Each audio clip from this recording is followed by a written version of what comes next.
How are you feeling towards this match? Are you feeling versus who? Versus who? Someone, some guy from Australia that is called Jordan Davis. Aussies want to get rid of him. Like as soon as his plane leaves his country, there's like celebration and parade outside on the street. Everyone is so happy. They brought the kids out. So yeah, going with the big flags around the neighborhood that goes FO and yes. I absolutely believe it. I was thinking, I still think I am the underdog because Ryan has put himself so damn high. It'll be so funny when he falls down.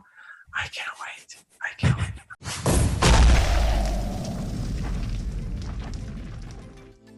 Ladies and gentlemen, welcome to another episode of Sweden Armwrestling Television, and I have the huge honor to be interviewing the voice of arm wrestling himself, and the very famous coach that has created a lot of world champions throughout the years that he has been doing the coaching and all of that.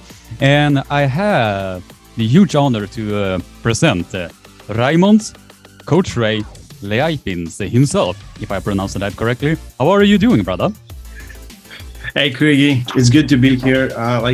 We know each other for years. You should not be saying huge honor when you can just DM me and I will text you back, and it's not a huge honor. You know, we buddies, we friends. Leave it the F alone. But thank you for having me. What I wanted to ask you is, how did Coach Ray get into the sport of arm wrestling itself? Because you have been around in the arm wrestling scene for over a decade now at this point, I think. And I wanted to ask you, how did Raimonds Liepins get into the world of arm wrestling to later become the voice of arm wrestling? The school that I go to, I started going to gym there, which is the gym I own now. So it's the same gym. And there was an arm wrestling table, like professional arm wrestling table. And there was few arm wrestlers in that school that were like highest level arm wrestlers in Latvia at that point. And I became friends with them because I train hard like they do. And we started training together. And eventually, one of my best friends, Rudolf, he's like, you know, would you want to come to competition? And I was doing, I started going to bench press competition. Like, like no one was showing me where to go. I remember I just found on internet first powerlifting competition, just went there. With arm wrestling was different because guys like, hey, there's going to be competition there. You know, the fee is this much. Would you want to compete? Well, we're driving. I said, yeah, let's do it. And somehow it started, and somehow I stick with it. And here I am, like close to 16 years later since the first time getting on table. I was 16 years old when I get on table first time. Oh. At 14 years old, my mom could beat my ass easy.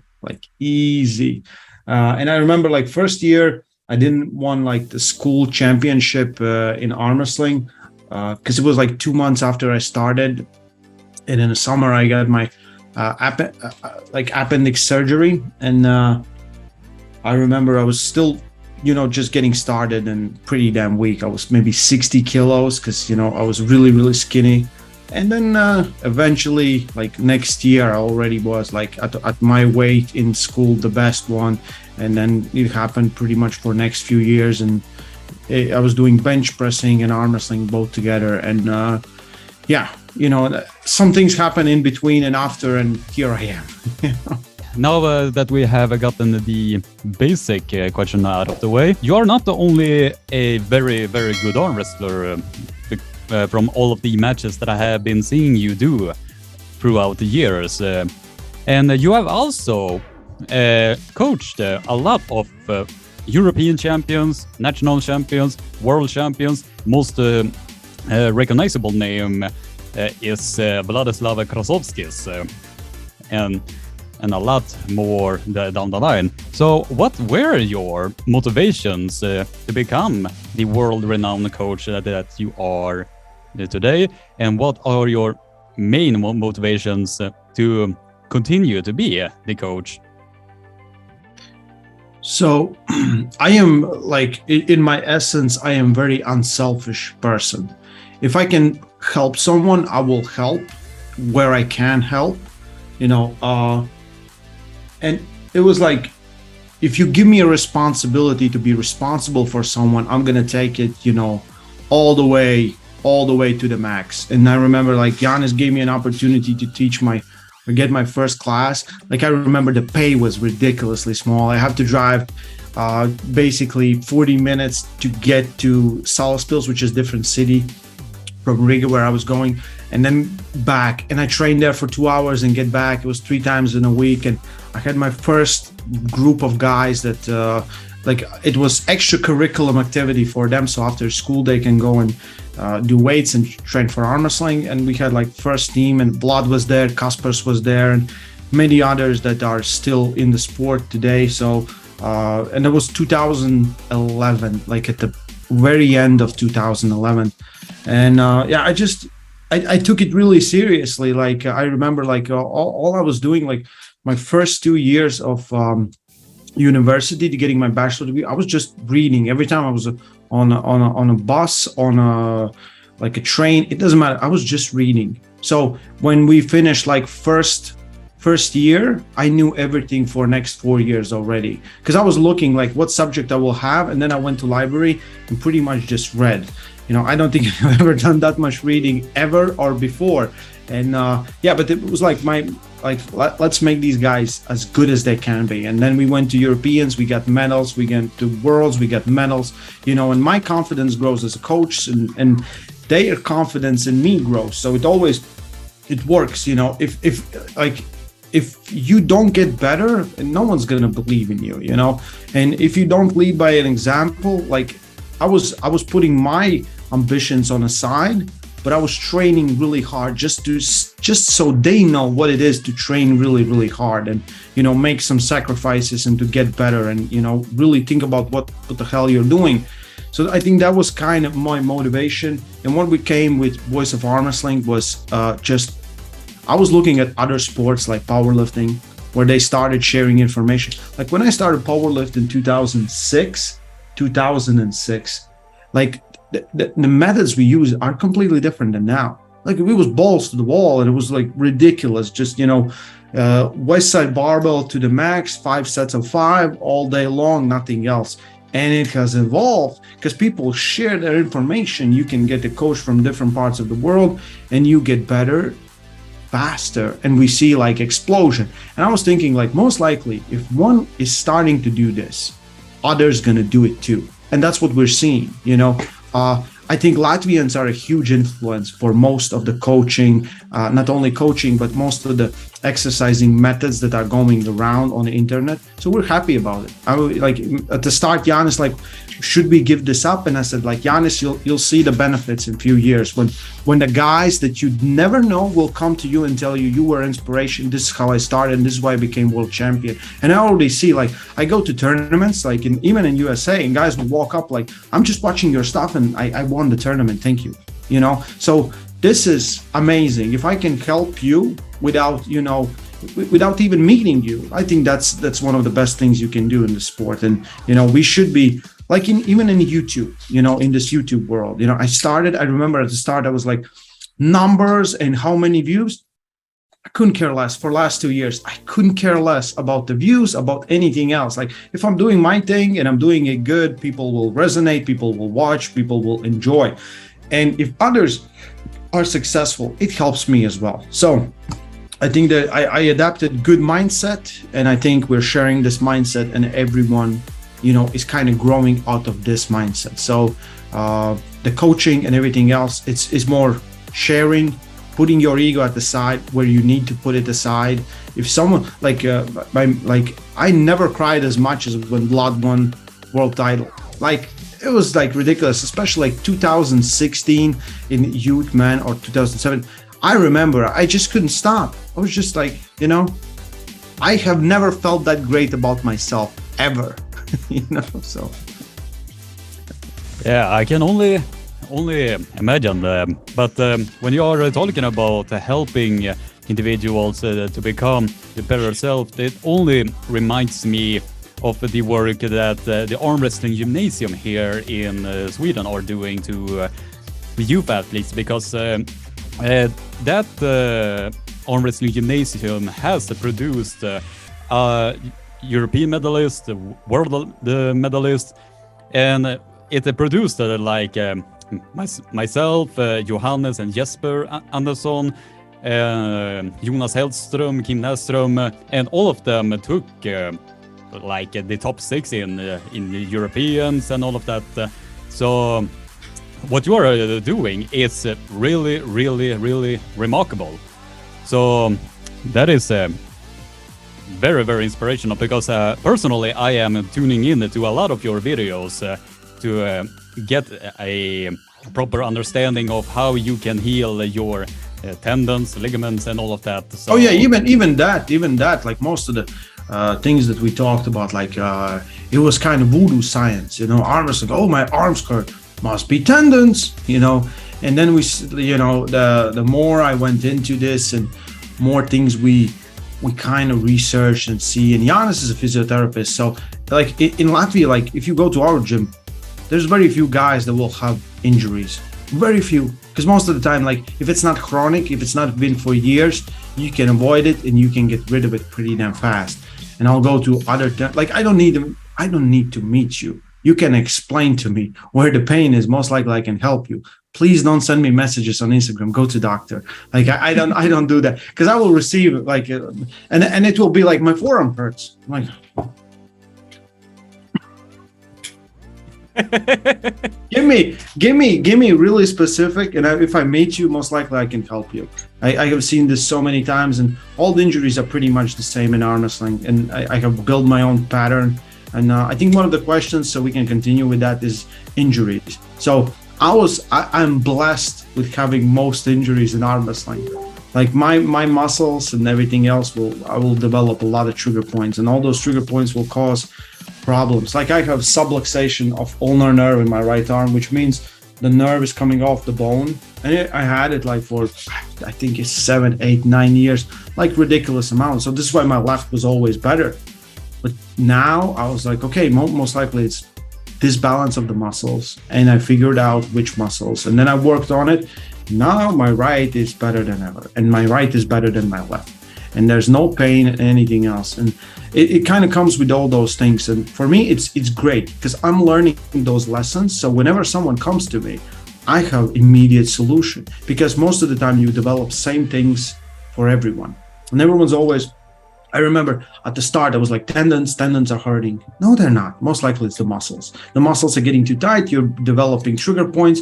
If you don't work out those trigger points, if you don't work the opposite side of the muscles, you will have those problems forever.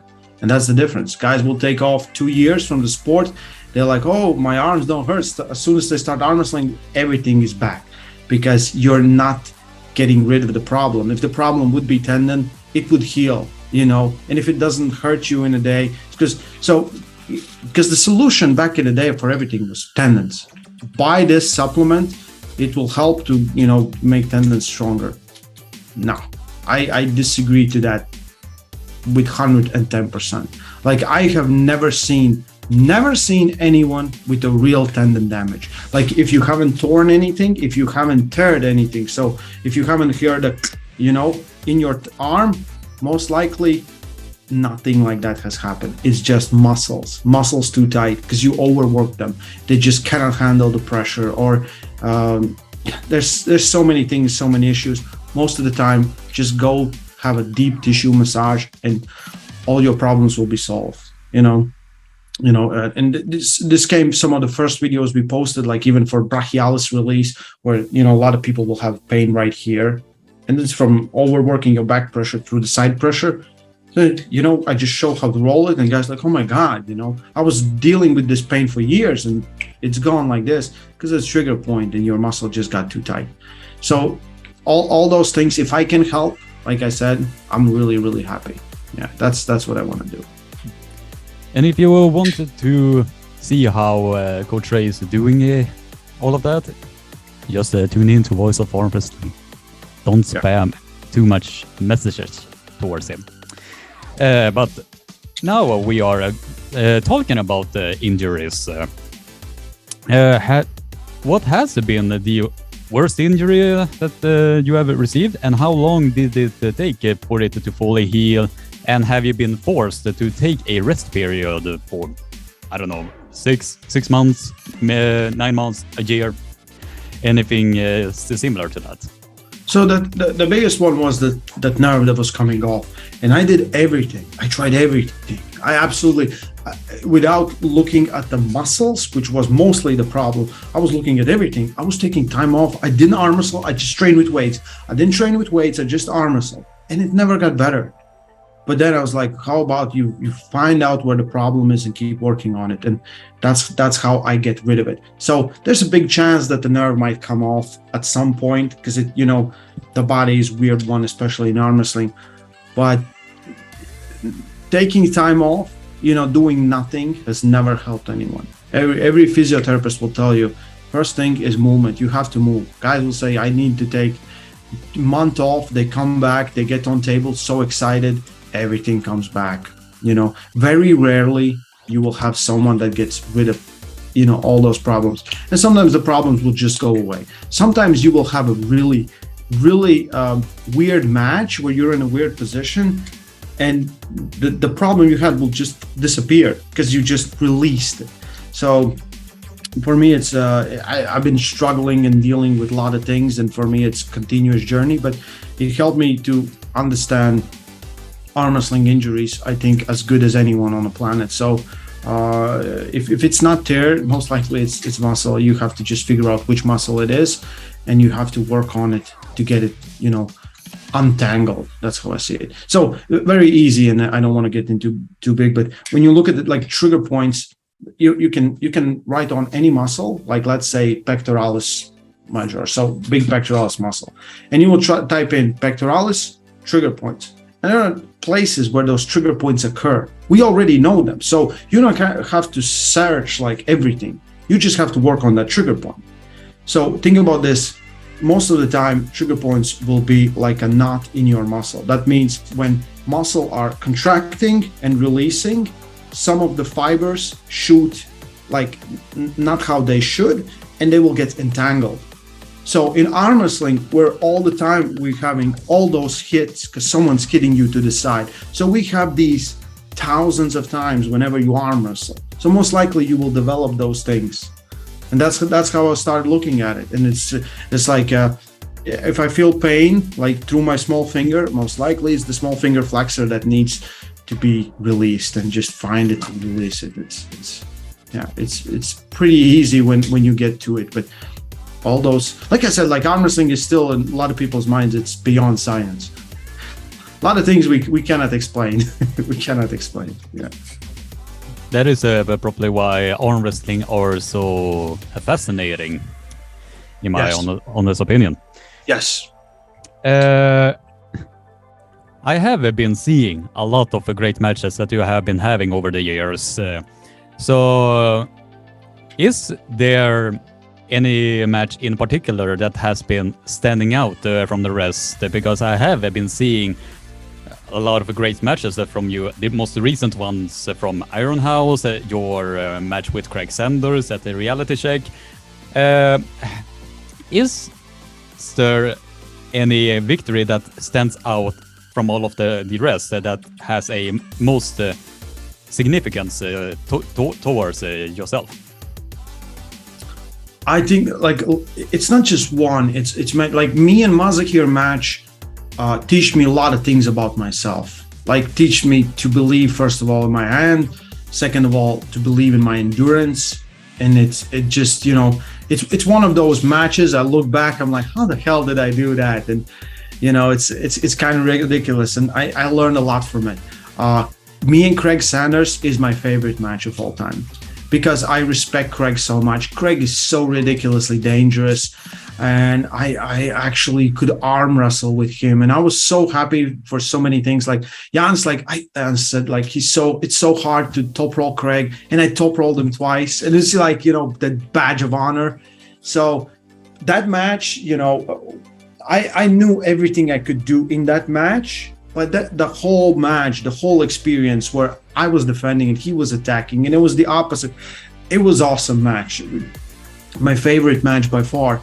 I think there's few more where, you know, like me and Frode, I learned so much in that match. So much. I think my biggest success before and after comes from the match with Frode, and everything that's gonna happen after Bowen's match is coming because of Ryan Bowen, because of, you know, the work I put in and the lessons I learned on the way. So there's I've been pulling like crazy, and there's been a lot of matches. Like how did you like me and Patrick? Of course you were pulling for Patrick because he's a countryman, but did you expect me to win? Maybe not. Be honest. I'm okay. To be honest, I was not expecting you to pull through Patrick like that, if I'm gonna be completely honest. But I have not seen the left arm match yet, so I'm looking forward to that. that's not gonna happen. Yeah, Patrick's left is ridiculous. Yeah, I would love to have that match now because I feel my left has improved way since January. Like in January, like if you look at that Tobias match, for 3 rounds, like nothing changed on that 4th round. I was just trying to top roll, and my top roll was so terribly shitty at that point. And if you look at like how it has progressed, like placed on top 3 in Europeans with that left arm, with that top roll. So I've been working on constantly. I feel it's way better. I would love to have a crack at Patrick again if I can do it. It's still, I'm pulling Tom Holland with both arms, so that will be interesting because Tom is one of those guys that's very hard to top roll him. And I don't want to end up in a hook with my left, even though I feel like my hook is ridiculously good there. I would much better top roll him in a long match if that happens. But you know, I love the sport and I love the challenges, and some of these guys are like, it's not just winning. For me, it's not winning. It's if you can you win like this, you know. And that's what I love with arm wars, because it's like, okay, you top rolled him, but can you pull in a hook, you know? So I'm so looking forward to it because it helps me. Like there's not like my biggest, like I'm more happy when I'm pulling on table, and if I can pull in a real life situation with some stakes and everything else, and someone really wants to arm wrestle me, not just smash me, like not letting me get started or something. Because most of the time in arm wars, guys want to arm wrestle. They want to showcase their arm wrestling. And if I can showcase best of my arm wrestling, I will be so happy, you know. So, yeah, there's a lot of things in arm wars, baby. Arm wars, baby. Arm wars for life. Arm wars for life, yeah. You and Tom Holland will be very interesting because from all of the matches that I have been seeing Tom Holland pull, I have rarely, if not at all, seen his hand be bent back like this. Yes, he usually stays very, very flat. The only one that I've been seeing that has been able to get it somewhere close to it was at the WEL Super Qualifiers 2016, and it was against Tom and Johannes. Yes. Johannes was driving sideways, and even though Tom Holland got extended, he still could maintain his hand. Even though his arm got extended like that, the hand did not budge at all. Yeah, that is a challenge. Like if I can get that, you know what I mean. You know, as an arm wrestler, you understand. You know, a lot of people like, this just win. Nah, no, you know, it's I go to arm wars for war. That's what I was like, why do you do this on purpose? I do on purpose to have a war. If I can have a war, if I can make you best version and try to beat that version, like me and Popescu, you know, the final of Battleground, you can see by my face, there's nothing on table. And I won something. So I gave to him so much that eventually he took over. And it was great. Like I lost 2 rounds at the end. I don't care. Because now he knows something about himself and I know something about myself. Mm-hmm. That is why I am continuously looking forward to the next Arm Wars productions that are coming out from Iron House. And I do believe that the next Arm Wars matches that are coming out from Iron House 2 are gonna be even more mind-boggling. But now that we are going into the interesting topic of the day, is your match against the infamous or famous, depending on how you like the guy, the Mr. Blue Bowen. Who? How are you feeling towards this match? Are you feeling versus who? Versus who? Some guy from Australia that is called Blue Jordan Bowen. Davis? Mario Tambakis? Maybe Lachlan Adair? I don't know. Lachlan? I think he's too strong for me. I wouldn't pull Lachlan now. No. But it is against some Australian guy. It is some Aussie guy, yeah. Aussies don't like him. Aussies want to get rid of him. Like, as soon as his plane leaves his country, there's like celebration and parade outside on the street. Everyone is so happy. They brought the kids out. So, yeah. Going with the big flags around the neighborhood that goes F Bowen. Yes. I absolutely believe it. But anyway, since you are pulling a match that are similar to him, are you feeling strong against this Aussie guy? And what does you expect from Mr. Blue? So, if Ryan is correct, he's coming in, he's dropping weight, so he's looking way more skinny than usual. He said he's not on pancakes, so he's not his strongest. I am at my strongest. I've been training, I've been conditioned. I'm like, even today, I did a podcast in the morning and then I went to do my training session. So nothing changes for me, I've been really focused. I respect him a lot. I think he's a good opponent. I don't know where the strength lies. So it all will come down when we grip up and we'll see, which are most to which side. And then we can kind of figure out everything else. Right now, all I know is about myself. So I know I am my strongest version. Not only saying this, but I didn't have a chance to train properly since Iron House. So for Iron House, I had a chance to prepare for maybe 6 weeks, something like that.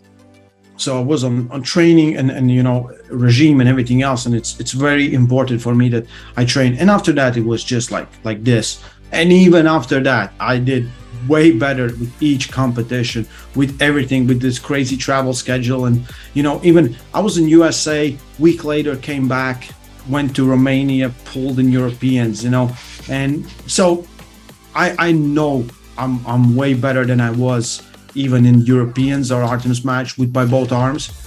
My right is my better arm right now. I haven't lost, I think, a practice match in a month. And it's like whoever, I know the level of Latvian arm wrestlers, I don't think Blue is anywhere near that level. So maybe the top guys, it's still a big challenge for me, like Sandis and Normans, but everyone else is getting really, really close, or I even have surpassed them. So I feel really confident in my skills, my abilities. My arm is fresher than ever. I would not say, my inside game is 100%. My outside game is maybe at 90. So it's not 100%, but it's really, really good. My hand feels ridiculous. I'm training. Like every training session, I'm lifting more, and I already explained this so many times, but I'm being really, really smart with my training, not to lift too much where I actually, do harm to my next training session, but I be focused on this training session, being really all in this moment and thinking about the next training. So a lot of times you will lift too much weight and it will impact your next 3 or 5 training sessions, and so I try to stay away from it as long as possible. Sauna, cold plunge, deep tissue massages, sports nutrition, all the multivitamins, omega-3s, you know, all that, everything is on point. I feel really good. I was sneezing this morning and I'm having panic attacks because you don't want to get sick, because usually your body is like on that edge when you're in a really good shape. And I had this few times this year where from traveling, I was getting sick more than ever in my life. And it was just because I traveled so much. So I counted, I think it was 65 training sessions that I have done since I get back from East versus West 3.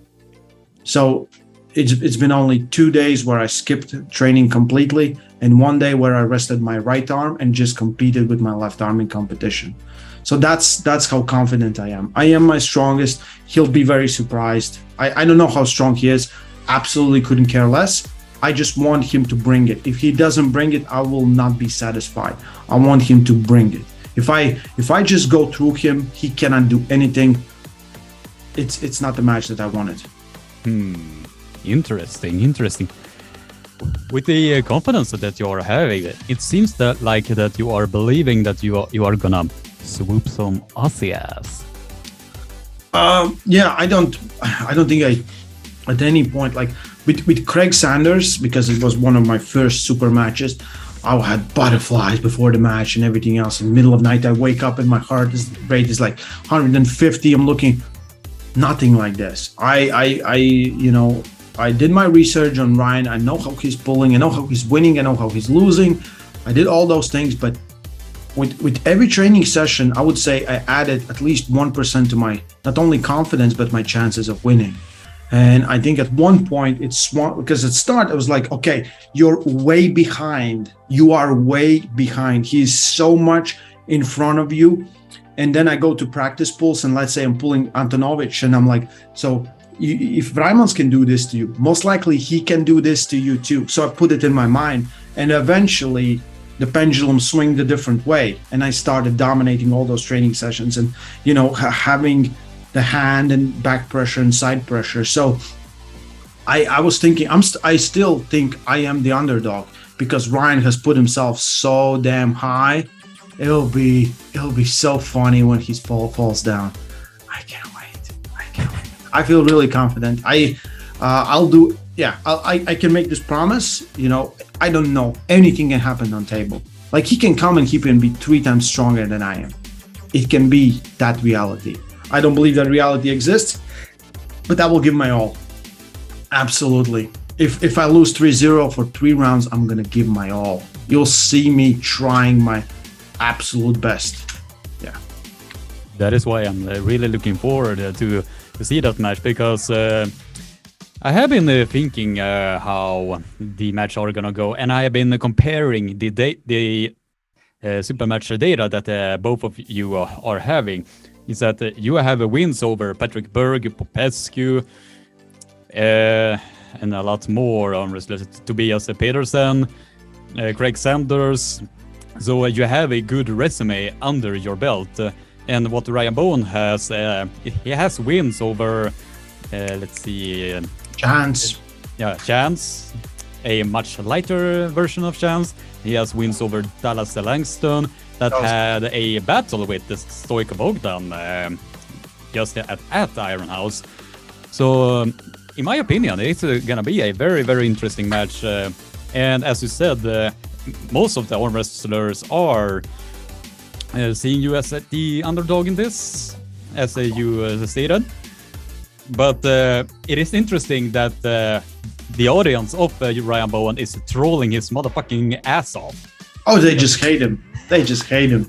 Like everyone in Australia, maybe few people like him, but everyone else is like, I have never felt so much love. I have never been more love, and I'm really likable guy. I'm really, like, you can look at me, you're like, Ray's nice, and I like him. No, they're just like, they love me. And I don't want to let them down. So I train really hard, not only for myself, but for them. There's a lot of responsibility in this match. We've been talking about this match for, I think, 4 or 5 years already. It was kind of in works. But before that, I would say clearly Ryan was the favorite. He was doing way better. He's got more confidence and everything else, because I was doing different stuff. And then pandemic hit and I had time to complete myself. And now I think, again, pendulum has swung the different way and it's going to hit him right on his forearm. 44%. It will not help him. No. Interesting. Have you seen the recent video that he did towards you? Which one? It was when he said, "Oh, I'm not gonna be on PEDs for this." Oh yeah. I made a response to him as well. Like if he says that, I believe him. You know, a lot of people message me with like he's lying. I don't care. You know, we kind of made a gentleman's agreement at the start. He sent me a big message because he talked with Neil, he talked with some other people, and he's like, "I'm off this stuff, and I want to beat Ray." You know. Fair and however, because he knows I'm clean, he knows I'm not going to do anything for that, and I don't know, I'm taking his word. Maybe I'm wrong, maybe he's lying, maybe he's not. So either way, I couldn't care less. I absolutely couldn't care less. I feel really strong in my abilities as an arm wrestler. Whatever he says, whatever he tries to do, I'm stronger human than he is. I am stronger human than he has ever been. So I couldn't care less. Maybe this is your opportunity to get on the delusional series. This, yeah. There's gonna be delusional series of Ray. But I absolutely I really believe, and I'm gonna show it. We'll have a chance to show it. If I'm wrong, I'm gonna take it on the chin. I have no problem admit when I'm wrong. I don't think I'm wrong. I've been more right than ever. So, last time I was really wrong. It was with Frode, because I think I made Frode too angry. He prepared too good, and I underestimated some things with him, and we still had a great battle.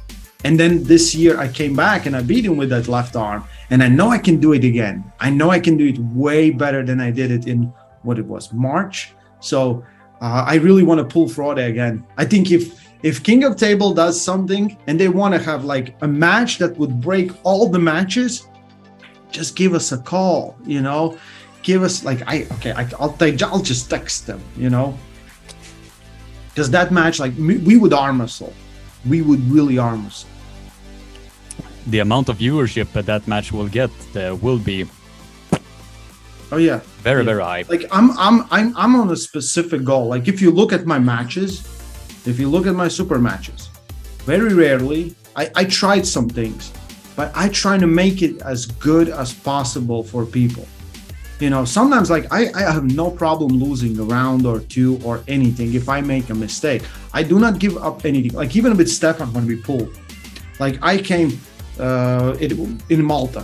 So I don't know if you know the story, but day before was my birthday and we had a huge party in the gym. So we arm wrestled, we ate, everything, and we have to leave at 3 a.m. with Giannis to go to airport. So we partied like until 11. I went home, packed my bags, didn't go to sleep, straight to the airplane, landed. They tell us Svetan cannot pull. So, and I was like, I'm just standing there, I haven't really slept. I was like, I'm fine, I could pull. I'm just gonna substitute. He's a big guy and he's a strong guy. He's one of the most technical, I would say most technical guy that they have there. Maybe not the strongest one, but I was like, okay, I could pull. And then I wake up next day and my arm is wrecked. It was like, oh my God, it's like, what the hell I'm doing. And I lost 2 rounds to him, but it wasn't that I gave those up. I just allowed him to get to position where he can take it. So that's what I do with my matches. And a lot of guys will watch like 6-0 or 3-0. It's fucking boring. It's fucking boring. If you're an arm wrestler, how about you should arm wrestle a little bit? Most of the guys are, and they are afraid of losing.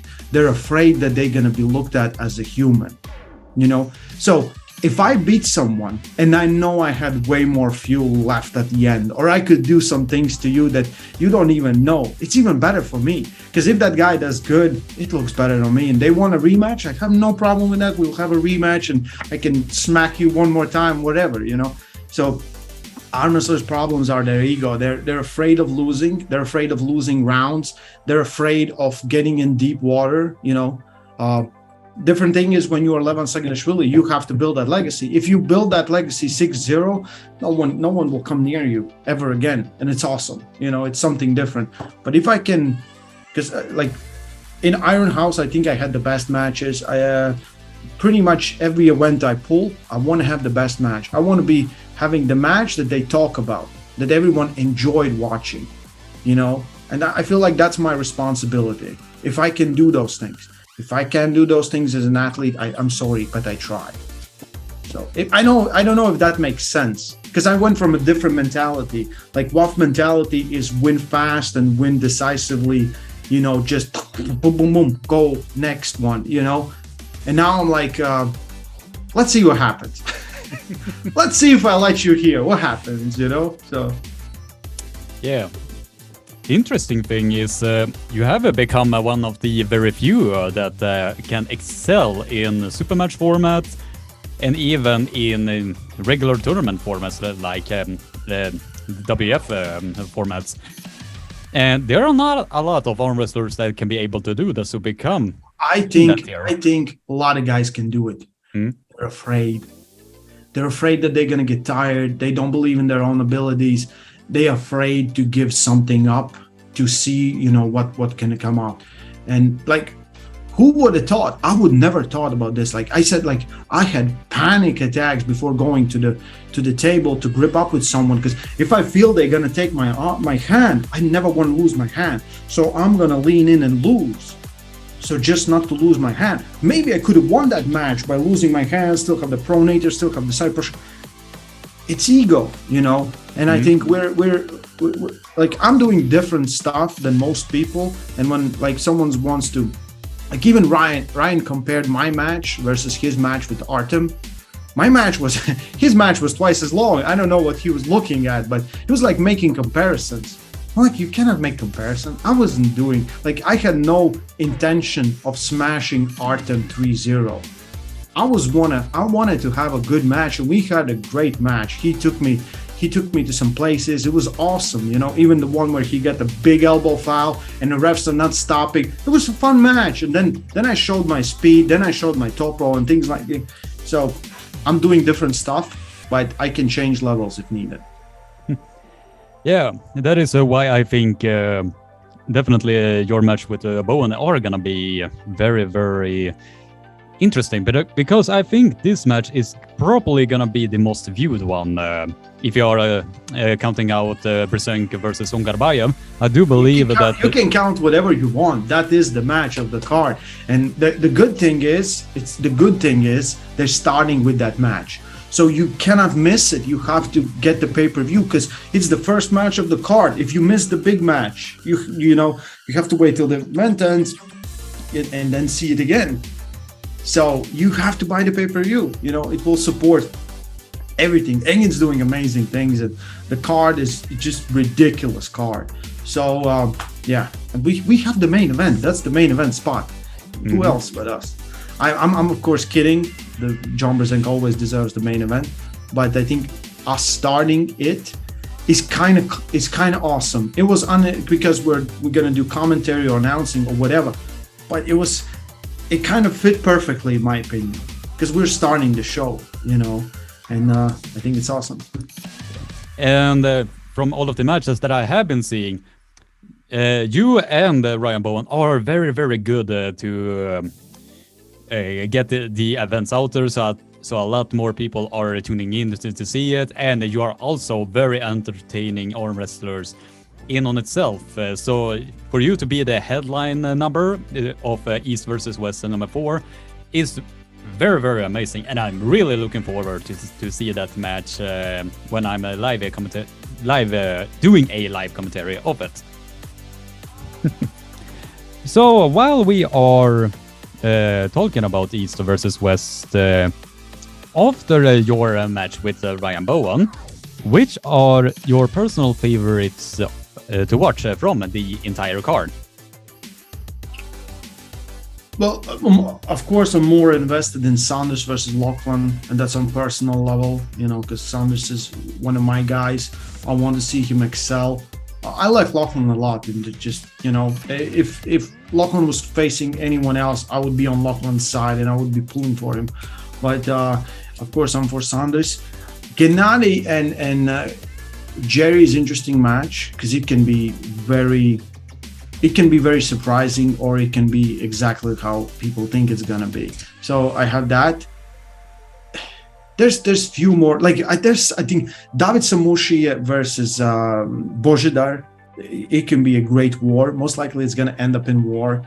Egler versus every I would say 95% of the matches are really, really awesome matches to have. And for me to pick the favorites, like Kitty and John, I still think John will come out on top, but Kitty they're so fast and they go so hard, and it's gonna be an interesting things to see. And there's way more like Evgeny and Todd. I can't. I think all of those matches bring some, especially for me, like a hardcore real fan, like where I know all the athletes. Like Yusuf is pulling Yerdolet. Most people, not a lot, most people don't know who those guys are. They might steal the show, they might steal the show, and a deep hook match will be epic to, one or the other side. So yeah, it's amazing card. It's really amazing card, yeah. I am definitely looking forward to see East versus West, and the amount of work that Engin Terzi has been putting through to make this event. I mean, he is basically taking all of the arm wrestlers from all of these different camps, like PAL, WAF, IFA, and he is taking all of them under one roof like this. So for him to be able to pull that off, hats off to him. Yeah, Engin is he found an ability where he can make the matches that he always dreams about. Like you remember a few years ago, or for the last 20 years, Engin's been making posts about some dream matchups, and he can actually make those matchups, which is something that not everyone like. And Engin doesn't have a mind of promoter. It's not about money. It's nothing of it is about money. I think he most likely he's losing money. He has lost money on first events. He still keeps doing it, and the sum is increasing. And of course, there's more viewers and more eyes and more promotion, and we're doing better things than we did at the first and second and third event. But it's still like he's not motivated by getting money. If he will get extra money that's left after this event, he will invest it in the next one, and just he and then can move forward, and maybe we'll do a big tournament as well. So I'm really happy that he's my friend and he invites me to those things, and I can help with anything, and just being part of it. It's awesome because this is arm wrestling history. This is something we wanted for years. And this, again, the guy that doesn't care about the money. That's all we needed. We needed the true fan. And core sports brings the platform where you can do it. I think the move with the core sports, even though there was some problems with the stream on second and third event, even with that, it was a great move. It was a really great move because they have infrastructure. King of Table is, I would look at like King of Table is the premier, and this is like qualifiers. If the good matches arise, they might go there and they might come back, and there's so much talent that is shown to the world. Like most people never know who Revas is. Revas is one of the most popular heavyweights we have now, like Alex Kudecha, Hermes. Most of these guys were Europeans that no one knew about, and there's way more coming, and it's exciting times. Exciting times to be an arm wrestling